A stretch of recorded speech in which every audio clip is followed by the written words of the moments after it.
Hey guys, Mountbatten here. Today, this is a follow-up video from Monday's video titled Are Battleships Dying?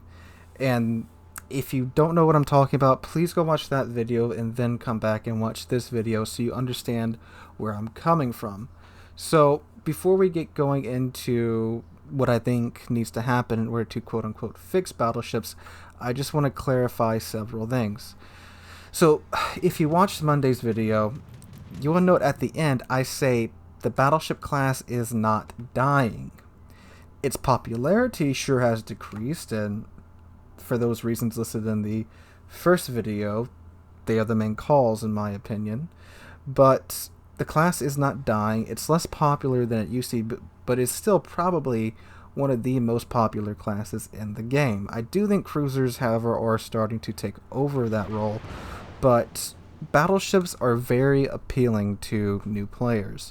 I was that guy. I grinded up the American tech line. I wanted the Iowa because it's real. I'm an American, and it's the biggest, well, one of the biggest ships our country has ever made, and the biggest battleship that America has ever produced. So I wanted that ship, and I got that ship, and I was a noob. You really are still kind of a noob until you've grind it out, honestly, like your third tier 10 ship, because you're still learning the game mechanics and such. But yeah, I was that noob in Iowa, selling in a straight line, eating torpedoes, eating broadside salvos from the other side of the map. I was that noob, and I mean, it's just how it is. You don't learn the game until you've probably gotten well over 1,000 battles in, and then you got a pretty good idea of what you're doing. So anyway, they're still a very popular class, and they're not dying yet. But like I said at the end of yesterday's video, I do believe that if subs come out and there is not some way for battleships to counter submarines, I do believe the class is just going to plummet in population. Because I mean, just with everything else that can just pound on a battleship the entire match, adding in homing torpedoes that can Citadel you is just, that's going to be the last straw for me and for a lot of other players that are still playing battleships. The other thing I want to clarify is that my main issue right now in the current version of the game is the constant introduction of ships like Smolensk, Colbert, and Worcester light cruisers with minimal armor and rapid firing guns. They, in my opinion, are kind of abusing the fire system, and that's a lot of today's video. We're going to talk about how perhaps the system needs to be looked at and some adjustments need to be made. Just like the flooding system was changed when the CV rework happened, because CVs can pretty much guarantee a torpedo hit on target. And for those of you guys that don't know or weren't here back before the CV rework, if you did not have your damage con off of cooldown, one torpedo could end your game. The flooding would last for, I think, like 2 minutes and change or something like that. And the rate at which the flooding would damage your ship, you would have a very slow and painful death. Did not matter what you would do. If you are lucky and you had a ship with a good heal, you might survive with maybe 2,000 or 3,000 health left. That's why you see me and a lot of older players, we hold on to our damage con until we got like 3 fires or like 2 floods on us now, because back in the day, that was your lifeline. That was the thing that would save your butt. So keep that in mind. That used to be a mechanic in game, and in this video you're going to see me do it a lot. I hold that damage con for a very long time because of just the nature of what's happening to me, and that's where that's baked into my muscle memory and my just the way I play the game because of that. So anyway, one other thing I want to address before we get going is that another comment, oh sorry, 2 more things I want to address before we get going. Another comment was that destroyers have been screwed over more than battleships, and actually, yeah, I agree on that. Destroyers have been absolutely screwed. The introduction of more and more radar ships, the carrier rework, submarines now that can spot destroyers from within smoke. Power creep is very real to destroyers, and destroyer captains, my hat's off to you guys. Destroyers are a class with a very high skill floor and the potential to go even higher with your skill. It has a very high skill ceiling, and yeah, it's rough to be a DD right now, just like it's rough to be a battleship right now. So far, this seems to be the year of the cruiser, and especially the year of the super cruiser, based upon what's set to come out this year. But anyway, guys, last thing before we move on is that team play was the other big thing mentioned in the comments section. And yes, team play is essential. I 100% agree on that. But let's face the facts, guys. In randoms, unless you're divvied up with a couple of guys on comms, you're not going to get great team play. Unless you get lucky and you get on a team with people that know what they're doing and are willing to communicate with you. Which, in the state of things right now, with a whole lot of people being on, a whole lot of casual players being on, I mean, it just doesn't happen right now. Now, in Clan Wars, when you have a team working around a battleship, it is a force to be reckoned with. My team, we've had trouble defeating some battleship clans because they just stick together, they work together, they know what they're doing, and it's rough to beat them, and a lot of times we simply just can't get through their AA with our carrier, and we can't beat them, so that does happen. So yeah, team play would 100% remedy a lot of these situations, but the fact is that just doesn't happen in randoms, guys. Alright, so we're going into the suggestions now, and just before I read these off, I want to be super clear. Any one of these mechanics or changes being added, in my opinion, would be enough to fix the issue. Any one. I am no way saying that all of these should be added in. This is nothing Wargaming has proposed. This is stuff that I've just come up with based upon my opinion and from reading the comment sections. And again, any one of these changes or mechanics being added would fix the problem. You do not need to add in 2 of these, 3 of these, or all 4 of these. Just one would be enough. Alright, so here we go. The first thing is something that I've said for a very long time, and I'm pretty sure a lot of other people have been mentioning this too, is adding in some type of fire saturation to fire damage. Damage saturation is already a thing that is in-game. It's been in-game since the beginning, and this would be very simple to add. And for those of you that don't know what this is, because again, this has been around for a very long time, the suggestion to add this. Fire saturation would, for example, let's say a small lens hits the bow of your ship, and this would be applied, again, all these changes would be applied to every single class in the game, not just the battleships. So let's say a HE shell hits the bow of your ship, that fire is going to burn for 100% damage the first time it's been lit there. You either damage con the fire, or you let the fire burn, and then the next shell that hits that area would then burn for only 85% damage.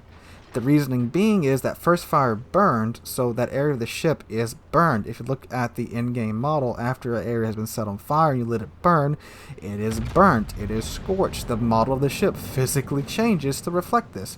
That area has been damaged, there is less stuff to burn there.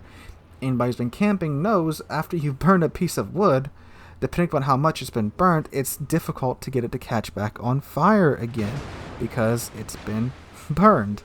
So that would be the first thing that I think would be the easiest and the mechanic that makes the most sense. And again, you can adjust this by tier or by gun caliber or however you would want to do it. And you can have the increments be anywhere from maybe the first time you set a fire, it's 100% damage. The second time, 85%, like I mentioned. You could go down to 75%, but I think that would be a bit extreme between the first set of fires. And obviously, you would go down until it gets down to, let's say, maybe 25%. That way, the ship setting the fires can still get its damage in if that ship is failing to break line of sight and get behind cover. That way, you can still get your damage in. Especially by the time you get down to 15, you would have to be set on fire in the same place around 4 times. So, I mean, you're obviously by that point failing to break line of sight and failing to get into cover. So the enemy ship would still be rewarded with getting its damage in. And until you heal, that damage would take that reduced amount of fire, just like everything else in the game. Once you heal, the damage has been repaired. Again, if you've noticed in game, when you pop your repairs, the ship model physically changes back to looking, well, like it did before it was damaged. So it goes back to how it was before it was damaged. A fire gets set there again. It burns again for 100% full damage during that time. That is my first suggestion, and I think this would be the easiest and by far one of the most helpful mechanics to be implemented into the game. Second one is adding in a new captain skill called Advanced Damage Control Team. And what this would do is it would increase the damage control consumable runtime by 20%, and the cooldown would be decreased by 30%.